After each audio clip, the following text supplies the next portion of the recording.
you don't like to talk about your guy, but you know you're missing some content, not covering the content. Which content? Bro, 20,000 wiretaps? All right, let's talk about that. So just today, it was released that the feds have 20,000 hours. No, 20,000 different wiretaps. Wiretaps and 60 gigs of evidence. On Big U. Outside of the... I mean, they wanted him because they could have stopped at 1,000 wiretaps. They could have stopped at 500. But what's even crazier... How long do these wiretaps go back for? How many years? Well, we understand the investigations on the Rolling 60s and the Big U Enterprise started in 2021. But this is where I think things get crazier. I'm hearing there's a bunch of Sorry, I just want to interrupt you real quick. So they basically said that what they call the Big U Enterprise from at least 2010 until his arrest. So they've been watching this for 15 years. They've been watching him? Well, this case includes information from 15 years back. That's a lot of damn wiretaps. That's a lot of information. What was shocking, though, is they're telling me a lot of the robberies were being fed to him and funded by the feds, meaning they will have an informant, right?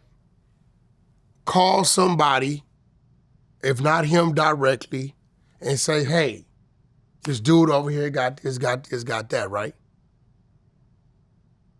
And it would get to him, and allegedly, he would put together the play, and they would go in and do their thing.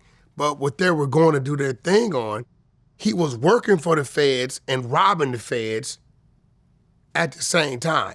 The whole robbery was set up by them to get to him, for him to come get it. Yeah, so the prosecutors wrote, in the shadows, Big U was secretly operating as a kingpin of criminal enterprise that ruled Los Angeles through violence, fear, and intimidation. In one intercepted call, Henley said, I'm retired, N-word, activist. I'll pull up on your block right now, N-word, and show up and show out, N-words. That's what happened to the last N-word that thought I was retired. But see, even with that, like, I hear it, but he could have just been, you know. Just talking shit. Talking shit. That's what it sounds like. You know what I'm saying? When I hear that. You know, yeah, ask the last motherfuckers thought I was retired. Like, you know, that's just standard tough talk. That's real shit. You know what I mean? We've all said some version of that. I've said on the side of somebody on the phone, what? I dare you to come through here, boy, we chop it down. This. And get off the phone and say, could anybody let me borrow a gun? In your pajamas. You just done told this dude, you over here, chop it down. Right. Boy, you wish you would. Like, it's like they're bluffing. Yeah, man, listen, I hope he beats it and comes out. Like, I'm cool with Big U. Like, you know what I mean? Bro, Like, I'm going to be real. 600 years, I haven't seen the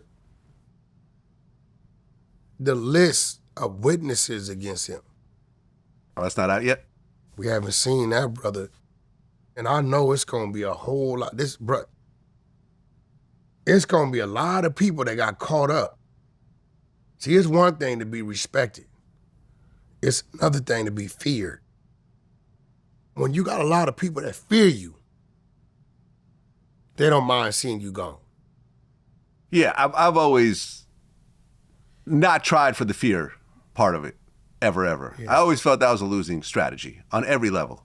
Because people that fear you, plus people that fear you will overly retaliate just out of fear. That's real.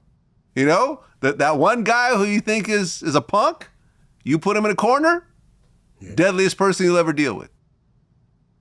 Yeah, it's they pushed the trial back to May of 2026. Yeah, it might get pushed further than that. Could. It's a lot of charges plus a lot of co-conspirators.